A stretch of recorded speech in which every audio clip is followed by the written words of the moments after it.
Assalamualaikum warahmatullahi wabarakatuh. Perkenalkan, nama saya Muhammad Iqmal Amirullah, NLP 52111000083. Kali ini saya akan mendemonstrasikan tugas pendahuluan pengantar sistem operasi 2. Yang pertama adalah cara mengganti nama workgroup. Hal yang harus pertama kita lakukan adalah klik start, lalu di komputer klik kanan properties, lalu kita klik advanced system setting, lalu kita klik computer name dan kita klik change. Untuk member of di bagian workgroup kita ganti nama menjadi Iqmal. Maka nama workgroup telah diganti menjadi Iqmal. Selanjutnya, bagaimana cara mengganti IP address.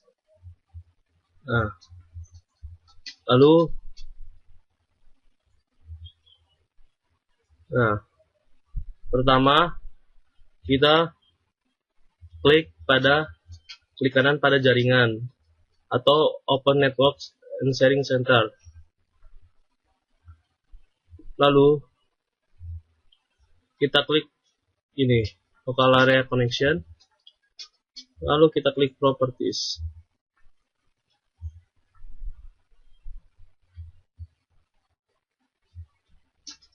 Lalu kita klik Internet Protocol versi 4. Lalu kita klik use the following IP address. Lalu kita isi dengan 10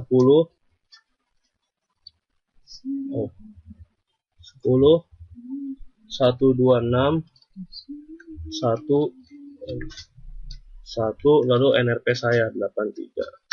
Oke. Seharusnya ini ada isinya. Lalu kita klik OK. Maka kita telah mengganti IP address-nya. Oke, kali ini saya akan mendemonstrasikan mengenai network ping. Untuk itu saya akan membuka command line.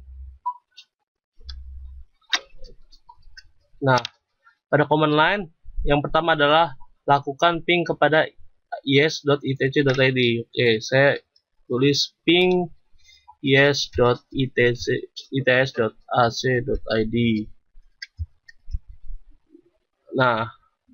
Maka akan keluar seperti ini. Karena saya tidak terhubung dengan internet kampus, maka ya hasilnya seperti ini.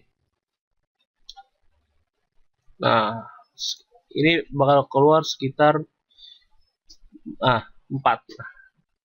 Lalu yang kedua adalah lakukan ping kepada ITS secara non-stop sampai diperintahkan tidak berhenti. Itu ping is.its.ac.id min-t. Ini akan sama keluarnya seperti ini, tapi terus menerus sampai saya perintahkan untuk berhenti gitu. Lalu yang ketiga adalah lakukan ping kepada is.its.ac.id dengan mengirim paket data sebesar 1 kilobyte.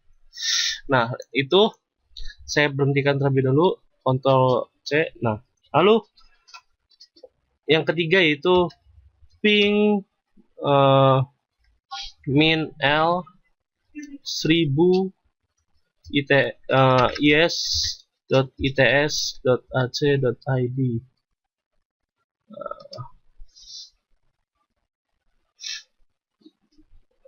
Maka yang keluar adalah seperti ini.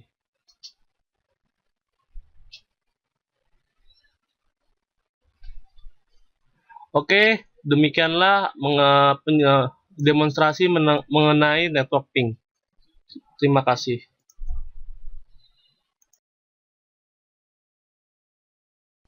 Lalu selanjutnya adalah bagaimana cara mengganti proxy.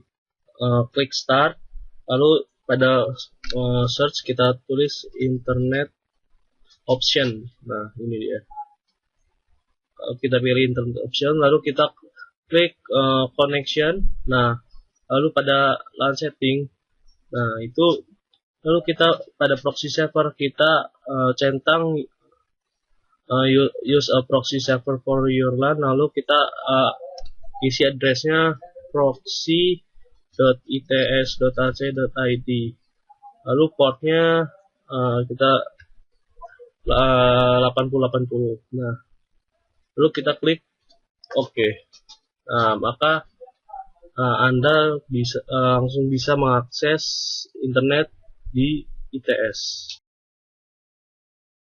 Lalu sekarang saya akan mendemonstrasikan bagaimana cara sharing folder. Pertama, kita buat terlebih dahulu folder yang akan kita sharing. Saya beri nama NRP saya. Lalu kita klik kanan pada folder tersebut, lalu kita klik properties, pada menu sharing kita klik share. Nah, lalu kita add everyone. Nah, lalu kita klik add. Nah, setelah itu kita klik share, lalu klik done. Setelah itu kita cek terlebih dahulu sharing mengenai sharing di PC ini. Nah, caranya itu buka control panel,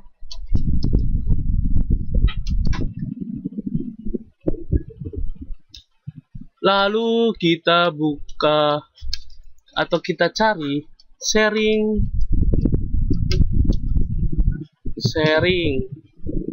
Nah, ini manage advanced sharing setting. Lalu kita cek semuanya apakah on atau tidak. Nah, ini on. Untuk password kita turn off saja. Lalu karena sudah semua, cancel. Lalu kita cek terlebih dahulu IP address di komputer ini. Itu dengan cara buka CMD, lalu ketik ipconfig.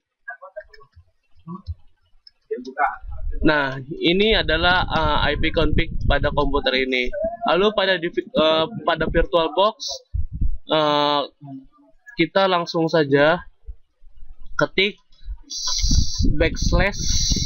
double backslash, lalu kita ketik IP address PC komputer kita yang tadi itu 192.168.137. Kita enter saja. Nah, jadi ini folder yang tadi saya share.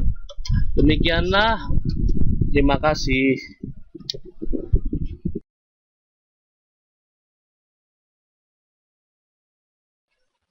Lalu cara untuk berbagi sebuah printer. Kita buka control panel, lalu kita cari device and printer. Nah, lalu kita scroll ke bawah. Nah, ini dia. Di bagian printer kita klik kanan salah satu printer, lalu kita klik pilih printer properties, lalu pada menu sharing kita centang share disk printer, lalu kita beri nama share-nya. Saya beri nama Iqmal, lalu kita klik OK. Maka printer sudah bisa dibagi. Halo, kali ini saya akan menjelaskan dan mendemonstrasikan mengenai network profile. Jadi, network profile itu dibagi menjadi 3. Yang pertama adalah home network, yang kedua adalah work network, dan yang ketiga adalah public network. Nah, untuk keterangan lebih lanjut saya akan membuka control panel mendemonstrasikannya. Lalu saya akan cari network and sharing. Nah, ini. Lalu pada view your active network kita klik kita klik ini. Nah, tadi saya memilih home network, tapi di sini saya bisa berganti antara home, work, atau public. Nah, Untuk keterangannya, jika kita memilih home network, kita bisa membuat home group di mana network discovery akan dihidupkan dan membuat kita bisa melihat komputer lain yang terhubung dengan network yang sama dengan kita. Nah, lalu untuk work network, nah network yang ini itu akan hidup secara default, tapi kita tidak akan bisa membu membuat atau bergabung ke dalam home group. Nah, untuk yang ketiga adalah public network. Nah, yang ini merupakan pilihan yang tepat bila kita sedang mengakses internet di area publik seperti restoran, kafe, ataupun saat memakai koneksi dengan internet melalui handphone. Nah, jadi seperti itulah penjelasan mengenai home network. Jika kita sekarang saya ingin mengganti network profile saya menjadi public network. Nah, maka secara otomatis berganti menjadi public network. Tapi jika saya ingin menggantinya lagi, maka saya tinggal klik lalu pilih lagi. Jadi seperti itulah penjelasan mengenai network profile. Terima kasih. Assalamualaikum warahmatullahi wabarakatuh. Kali ini saya akan menjelaskan mengenai remote. Nah, remote assistant dan remote control ini merupakan salah satu fitur yang disediakan oleh sistem operasi Windows. Nah, keduanya ini digunakan untuk mengontrol atau mengambil alih komputer lainnya, misalnya menampilkan layar atau menggerakkan mouse atau menggunakan keyboard komputer orang lain. Nah, biasanya untuk remote assistant ini digunakan dalam satu jaringan yang banyak usernya. Jadi satu administrator dan banyak kliennya. Nah, itu bisa dari administrator mengatur klien atau sebaliknya, atau klien dengan klien. Nah, untuk remote assistant ini memerlukan invitation, maka harus seperti ini. Pada control panel kita cari remote assistant.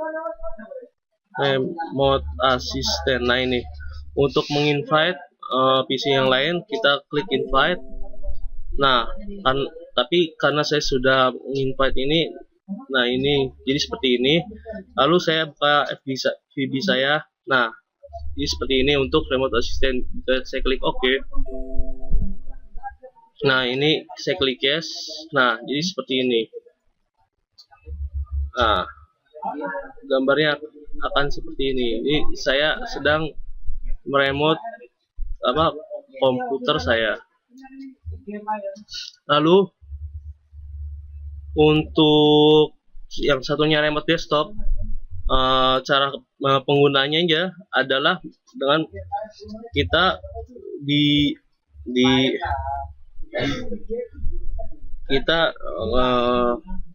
kita cari remote desktop. Nah, ini dia. Nah, karena saya sudah terhubung, maka saya tinggal klik connect saja.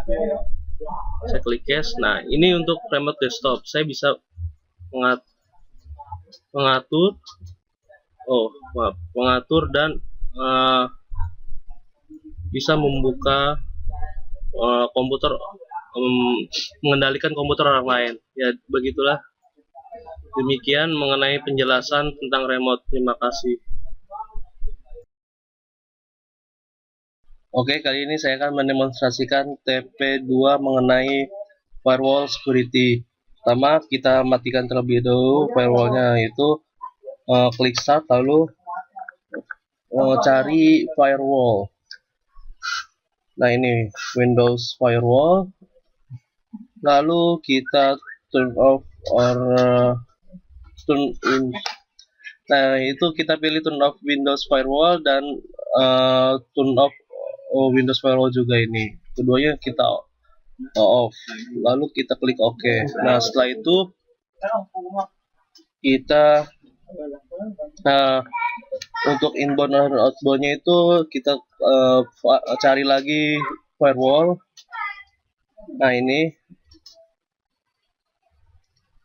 Nah, pada inbound rules kita kita klik inbound rules. Nah, lalu kita cari network remote assistant sampai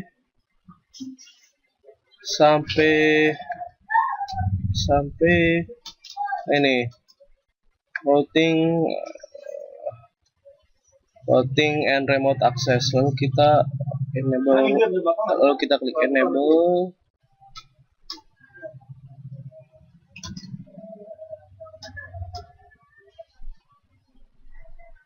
Tunggu beberapa saat. Nah, lalu pada outbound rule-nya juga kita cari network assistant, remote assistant maksud saya, remote assistant. Nah, dari sini nyampe sini kita turn on semua atau enable semua. Nah, begitulah mengenai firewall security. Terima kasih. Lalu kali ini saya akan mendemonstrasikan mengenai hard disk security. Yang pertama adalah ganti permission dari user dari local disk C menjadi tidak bisa akses sama sekali, yaitu dengan cara saya buka Explorer, lalu klik kanan pada local disk C, lalu klik properties, lalu pada security kita edit di user, lalu kita klik edit. Nah, pada user kita klik Denny. Nah, lalu kita apply. Yes. Continue. Lalu kita oke. Maka local disk C tidak bisa dibuka. Oke, selanjutnya adalah bagaimana cara mengatur disk kuota. Kita klik kanan pada local disk C, lalu pilih properties, lalu pada menu kuota kita klik show quota setting. Tunggu beberapa saat. Nah, lalu kita klik enable quota, kita centang enable quota management. Setelah itu kita centang juga log event when user exit to their quota limit, dan log event when user exit to their warning level. Lalu kita atur limit disk space.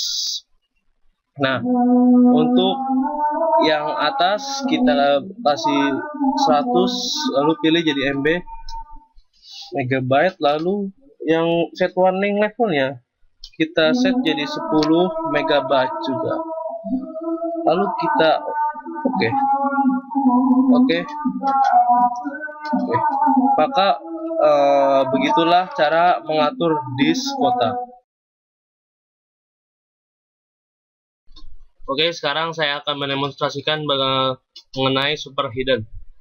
Pertama, kita cari tahu terlebih dahulu folder user, yaitu C user. Lalu kita buka CMD menggunakan dengan run as administrator. Lalu kita ketik attrib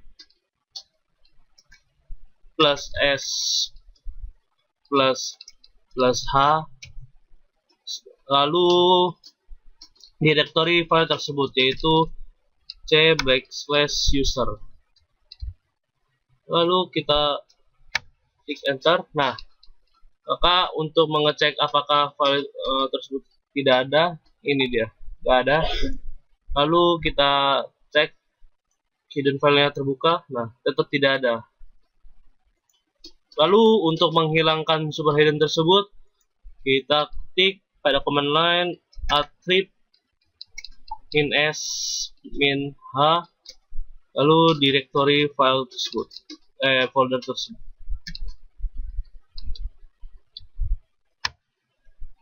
Nah, maka folder sudah muncul kembali.